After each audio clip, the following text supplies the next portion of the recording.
اپنی ذات کے حوالے سے اگر کسی کا تاثر منفی ہے تو اس کو احساس کمتری یعنی لو سیلف اسٹریم کہتے ہیں، اور اگر یہ تاثر مثبت ہے تو اس کو خود اعتمادی یعنی سیلف کانفیڈنس کا نام دیا جاتا ہے۔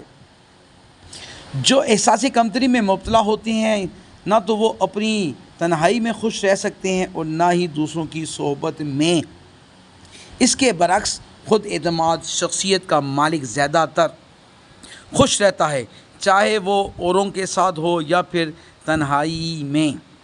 اب سوال یہ پیدا ہوتا ہے کہ احساس کمتری کیسا پیدا ہوتی ہے اور خود اعتمادی کیسے حاصل ہوتی ہے، اور یہ احساس کمتری کا شکار شخص پر اعتماد شخصیت کا مالک بن سکتا ہے یا؟ ان دونوں سوالوں کے جوابات آسان ہیں، لیکن شرط یہ ہے کہ ہمیں بنیادی فارمولہ سمجھ میں آنا چاہیے۔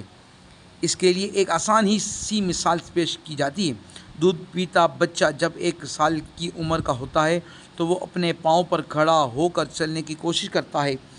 اس کوشش میں وہ نہ جانے کتنی مرتبہ گرتا، پھر اٹھتا، پھر قدم چلنے پر پھر گرتا ہے، لیکن وہ ہمت نہیں ہارتا اور لگاتار کوشش کرتا، بالآخر وہ چلنے میں کامیاب ہو ہی جاتا ہے۔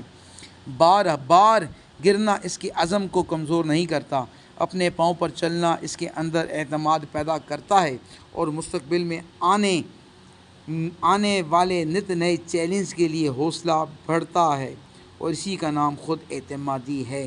بچے کی یہ مثال یوں تو عام سی مثال ہے، لیکن اس میں پوشیدہ سبق کی گہرائی تک پہنچنا اور اس پر عمل کرنا ہماری زندگی کے اندر بہت بڑی مثبت تبدیلی لا سکتا ہے۔ ہم زندگی بسر کرنے اور اپنی ضروریات کو پورا کرنے میں ایک دوسرے پر انحصار کرتے ہیں۔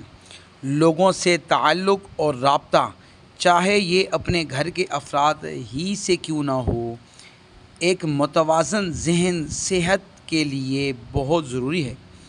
ہم جب ایک دوسرے سے ملتے ہیں تو فطری طور پر ہم ان کی گفتگو، حرکات و سکنات اور لباس کے حوالے سے جائزہ لیتے ہیں۔ پھر اس جائزے کے ذریعے ہم اپنے مخاطب کی شخصیت کے حوالے سے ایک تاثر قائم کرتے ہیں۔ میں حسن رضا احساس کمتری اور خود اعتمادی کے ٹاپک سے آج آپ کے پاس انفارمیشن 85 کے ساتھ ہوں۔ جن کی شخصیات ہمیں اچھی لگتی ہیں ہم ان سے مل کر خوش ہوتے ہیں اور یہ خواہش ہوتی ہے کہ ان کے ساتھ اور زیادہ وقت گزرے۔ وہ موجود نہ ہوں تو ان کے آنے کا انتظار رہتا ہے۔ یہ بات جان کر شاید آپ کو حیرت ہو کہ ایک ایسا ہی تاثر ہم اپنی شخصیت کے حوالے سے بھی قائم کرتے ہیں۔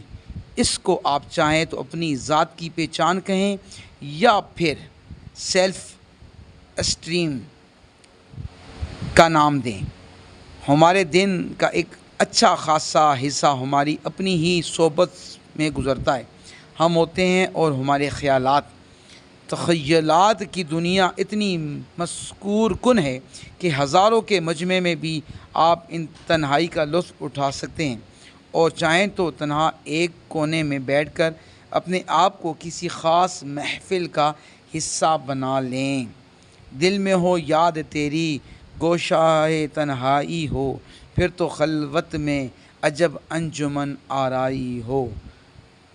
اب ذرا خیالات کی دنیا سے باہر نکلتے ہیں اور مضمون کی طرف متوجہ ہوتے ہیں۔ بس یہی راز ہے کہ خود اعتمادی حاصل کرنے کا، کہ جتنی ہم کوشش کریں گے اور جتنا ہمیں اپنی صلاحیتوں پر یقین ہوگا، کامیابی کے امکانات اتنے ہی بڑھتے چلے جائیں گے، اور جس قدر منفی چیزوں کو پس سے پس ڈالیں گے اتنا ہی منزل کی طرف فوکس زیادہ رہے گا۔ اس کے ساتھ اگر ہماری کوئی حوصلہ افزائی کرنے والا بھی ہو تو سونے پہ سہاگا، فہم، کوشش اور صلاحیتوں پر یقین، منفی لوگوں یا منفی کمنٹس کو نظر انداز کرنا اور کامیابی کی صورت میں حاصل ہونے والے فوائد و ثمرات پر نظر، یہ وہ اجزاء ہیں جن سے ہم خود اعتمادی کی لازوال دولت حاصل کر سکتے ہیں۔